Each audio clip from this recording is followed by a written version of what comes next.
நான் தச்ச ப்ளவுஸ்லேயே ரொம்ப ஒர்ஸ்ட்டான ப்ளவுஸ்னால் இது தாங்க சொல்லுவேன். ஏன் அப்படி சொல்கிறேன்னு பார்க்குறீங்களா? ஸோ சாரீலேயே நம்மளுக்கு ஆல்ரெடி வந்து இதில் இந்த மாதிரி வந்து ஹெவி ஸ்டோன்ஸ் ஆல்ரெடி இருக்குது, பேச்சஸ் மாதிரி கொடுத்துருக்காங்க. ஸோ சாரீ ஃபுல்லாகவுமே இதே மாதிரி இருக்குது. ஸோ ப்ளவுஸில் பார்த்தீங்க அப்படின்னா இதெல்லாம் உங்களுக்கு ப்ளைனாக வரும். இது வந்து ஸ்லீவில் மட்டும் இந்த டிசைன் இருக்கும் இல்லையா? ஸோ ப்ளைனாக இருக்கும்.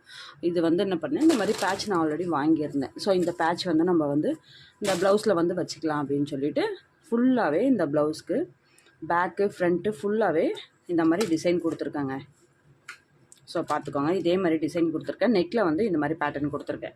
ஸோ இந்த மாதிரி கொடுத்துட்டு எல்லாத்துலேயுமே வந்து நம்ம இந்த ஸ்டோன் வந்து அட்டாச் பண்ணுறதுக்கே க்ளூ போட்டு ஓட்டுறதுக்கே நம்மளுக்கு ரொம்ப டைம் ஆயிடுச்சு ஆல்ரெடி.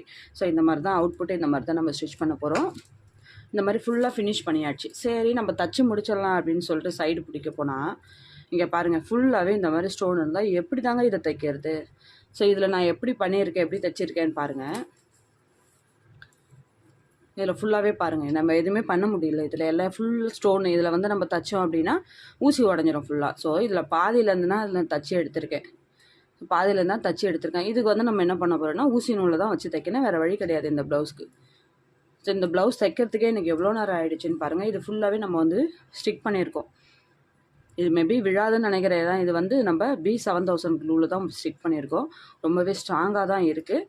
ஸோ இது ஃபைனல் அவுட்புட் வந்து நான் உங்களுக்கு வியர் பண்ணி காமிக்கிறேன்.